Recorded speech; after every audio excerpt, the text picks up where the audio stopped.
लेके जहरिया बैठल बहाथे।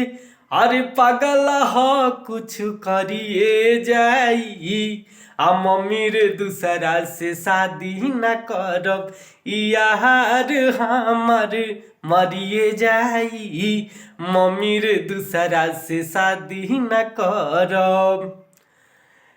बुझू प्रॉब्लम सीरियस बमैटर, भले ही कह दे विदाई रे।